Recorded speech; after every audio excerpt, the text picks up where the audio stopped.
Pemirsa, orang nomor 1 di grup band Dewa Ahmad Dhani akhirnya harus menyandang status tersangka dalam kasus pelanggaran hak cipta. Status tersangka ini dijatuhkan pihak Polda Metro Jaya pada hari Selasa kemarin kepada Dhani dengan tuduhan Dhani telah melakukan pelanggaran Undang-Undang Hak Cipta di Indonesia dengan mengutip secara diam-diam judul novel Arjuna Mencari Cinta karya novelis Yudhistira A.N.M. Masardi untuk lagu ciptaan Dhani yang judulnya sama. Setelah dinyatakan sebagai tersangka, apakah Dhani sudah siap?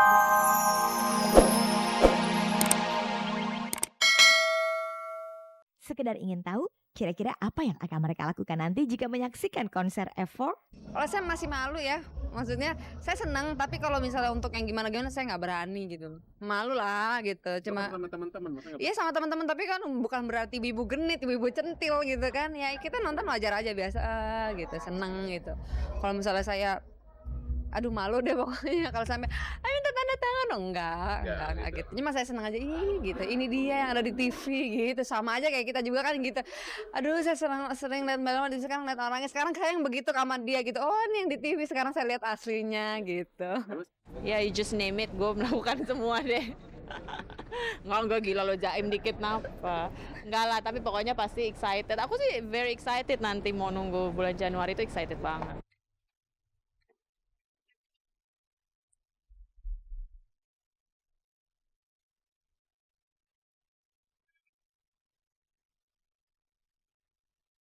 Pemirsa, setelah Nina anggota kelompok vokal Warna menikah pada tanggal 29 Agustus lalu, kini giliran anggota Warna lainnya yaitu Dian Mirela yang akan segera menyusul Nina.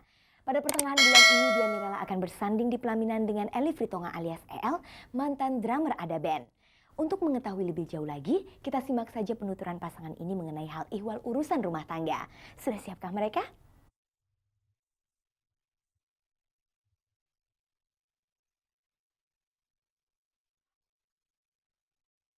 Pemirsa, satu persatu para personil kelompok vokal Warna mengakhiri masa kesendiriannya. Setelah 29 Agustus lalu Nina Tamam disunting Eri Karlebang, kini giliran Dian Mirela yang akan disunting pria pilihannya, Elly Fritonga atau yang lebih dikenal dengan EL, mantan penabuh drum Ada Band.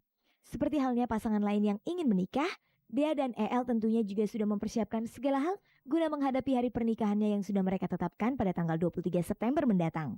Prosesi pernikahan Dea dan EL rencananya akan dilangsungkan dengan adat istiadat Makassar, Sulawesi Selatan. Untuk menghadapi pernikahan yang tinggal beberapa hari itu, lalu apa saja yang sudah mereka persiapkan?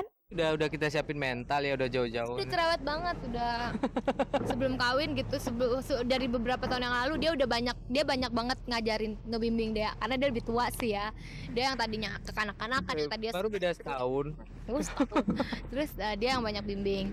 Terus buat dia sendiri nih pribadi ya, dia harus nantinya pasti akan ada yang berubah dalam hidup dia. Persen fisik sih sekarang kita gimana ya, kalau fisik sendiri aku sekarang udah mulai perawatan. Aku mengambil perawatannya dari Sari Ayu. Terus kalau El ngapain? Ngurusin badan. Gemukin badan. Gemukin badan ya. Terus ya banyak istirahat ya, nggak boleh terlalu capek juga. Jadi kegiatannya agak-agak dikurangin gitu. Lantas bagaimana dengan persiapan malam pertama nanti? Boro-boro sekarang aku mikirin malam pertama. Sekarang tuh aku lagi proses mempersiapkan pernikahan. Kita berdua lagi proses mempersiapkan pernikahan kami. Karena ini masa persiapannya itu cuma 2 bulan. 2 bulan pun itu nggak penuh karena dia tuh sibuk nyanyi di Warna, nyanyi sendiri. Jadi boro-boro kepikir persiapan malam pertama gitu ya. Kita nggak pakai wedding organizer ya. Kita nggak pakai. Kita sendiri itu yang saya maksud tadi itu kita benar-benar sendiri. Intinya dalam hal ini kita uji mental juga sih, bahwa sebenarnya untuk mengadakan suatu pernikahan itu tidak gampang gitu loh. Untuk kedepannya kita juga mikir, oh iya kita udah susah payah ngurusin itu, ngurusin ini, ngurusin itu segala macam. Mungkin saat kita menjalani juga kita akan ingat ini kenangan kita saat mengurusin pernikahan kita. Mungkin kalau ada atau pertengkaran atau mungkin ada selisih paham, mungkin kita akan lari ke situ gitu loh, ke awalnya kita, usaha kita, bahwa itu nggak gampang itu aja. Mungkin kalau gampang ya berantemnya juga gampang gitu loh. Mungkin untuk pisahnya juga gampang gitu loh. Jika seandainya pada malam pertama nanti EL kurang memberikan kepuasan kepada Dea, bagaimana hal itu menurut Dea? Ya lihat dong badannya. Dia lakukan memuaskan loh. Enggak, kalau seandainya tidak, dia gimana? Seandainya sebagai Ya kita tuh pengennya gimana ya? Ya aku juga nggak ngerti lah kalau seandainya. Ya, kalau saya sih terima apa adanya. Yang penting kan hatinya baik, Gitu. mau mengerti suami atau sebaliknya itu aja. Cah. Itu jawabannya.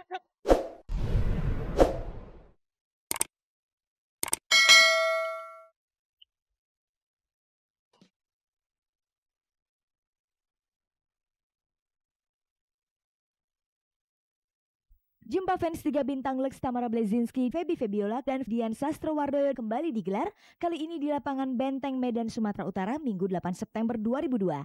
Saksikan dan kunjungi acara Jumpa fans bintang Lex ini di kota Anda.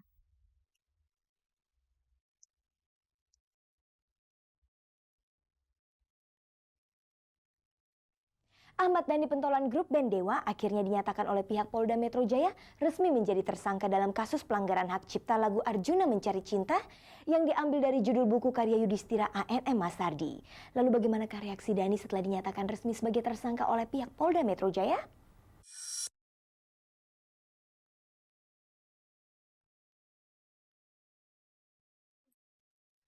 Pemirsa, orang nomor 1 di grup band Dewa Ahmad Dhani akhirnya harus menyandang status tersangka dalam kasus pelanggaran hak cipta. Status tersangka ini dijatuhkan pihak Polda Metro Jaya pada hari Selasa kemarin kepada Dhani dengan tuduhan Dhani telah melakukan pelanggaran Undang-Undang Hak Cipta di Indonesia dengan mengutip secara diam-diam judul novel Arjuna Mencari Cinta karya novelis Yudhistira A.N.M. Masardi untuk lagu ciptaan Dhani yang judulnya sama. Setelah dinyatakan sebagai tersangka, apakah Dhani sudah siap dengan hal itu? Saya sudah siap, itu artinya sangat naif sekali kalau saya nggak siap, itu terlaluan. Saya sudah siap, artinya apa-apa yang diperlukan nanti di pengadilan itu saya sudah siap semua. Ibaratnya meskipun saya punya senjata mutakhir tapi nggak digatanin dulu lah. Ya menurut saya nggak ada sesuatu yang berlebihan di sini, karena ya ini kan memang sebuah proses hukum yang sedang berjalan gitu kan. Dengan status tersangka ini, apakah Dhani tidak diperbolehkan untuk pergi keluar kota? Lalu bagaimana kalau Dewa harus mengadakan tur keluar kota? Saya rasa ya mungkin kasusnya ini mungkin nggak terlalu berat-berat aman ya. Jangan disamakan dengan tersangka pembunuhan atau tersangka pemerkosaan ya. Ini kan tersangka dari sebuah kasus yang menurut saya tidak jelas gitu. Jadi nanti malah ngerepotin kalau saya nggak boleh keluar kota, sedangkan saya harus tur ke luar kota gitu kan. Apakah rekan-rekan Dhani di Dewa sudah mengetahui tentang hal ini? Once juga malah belum tahu. Tahunya kemarin dari berita malahan. Kembali ke soal nama besar Dewa. Apakah dengan status tersangka ini akan mempengaruhi nama besar Dewa di mata para penggemarnya? Saya rasa saya banyak ketemu orang-orang, saya rasa hampir semua masyarakat Indonesia bisa menilai masalah ini dengan clear kok, dengan jernih gitu. Saya rasa bahkan penjual toko di pasar-pasar pun mereka punya asumsi yang menurut saya hebat gitu loh untuk orang-orang yang untuk penjual ya. Lantas hikmah apa yang diambil Dhani dari kasus ini? Menurut saya hikmahnya ya yang paling banyak ya adalah pencerahan hukum hak cipta ya. Hak intelektual menurut saya itu sangat bagus sekali. Jadi dari sini kita bisa ada contoh gitu ya bahwa bagaimana posisi judul ini gitu ya. Atau bahkan mungkin nama ya. Bagaimana kalau misalnya suatu saat saya mengarang lagu judulnya Yudhistira A.N.M. Masardi gitu ya, misalnya apakah itu melanggar hukum atau tidak gitu. Menyusul dengan status Dhani yang sudah menjadi tersangka dalam kasus pelanggaran hak cipta lagu Arjuna Mencari Cinta, Cek dari Cek juga mewawancarai pengarang novel Arjuna Mencari Cinta Yudhistira A.N.M. Masardi yang sekaligus juga sebagai pelapor dalam kasus ini. Lalu bagaimana menurut Yudhistira dengan status Dhani yang saat ini sudah ditetapkan pihak Polda Metro Jaya sebagai tersangka? Apakah Yudhistira merasa cukup puas dengan hal itu? Bukan soal puas ya, karena memang belum final ya, sebab setelah ini kan kepolisian harus menyerahkan berkasnya ke kejaksaan, katanya sih dalam 1-2 minggu ini berkasnya dilimpahkan ke kejaksaan. Sesudah itu kan kejaksaan akan menyusun tuntutan. Setelah itu baru maju ke pengadilan. Jadi ini proses masih panjang. Jadi sekarang ini belum sampai ke sana ya. Kita masih ini aja udah sampai ke sini aja kan perlu waktu 6 bulan ya. 6 bulan, jadi proses sampai di sini. Tapi ya stepnya seperti itu ya, kita ikutin aja ya. Lalu jika persoalan ini kemudian sampai ke meja hijau, Apakah Yudhistira sudah merasa siap? Ya itu yang harus dibuktikan sampai di pengadilan, bagaimana nanti hakim membuat keputusan atas perkara ini kan. Apakah dia dinyatakan bersalah, terbukti bersalah atau tidak, itu kan hakim nanti yang menetapkan. Nah jadi ya saya sendiri ya saya mengikuti proses ini sampai kepada akhir itu. Setelah itu kan ya kita lihat apa putusannya kan gitu. Karena Dhani juga kan sudah siap untuk ini gitu.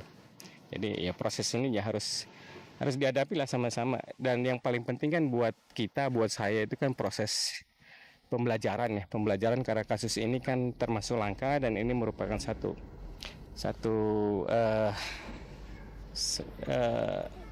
kasus yang pertama kali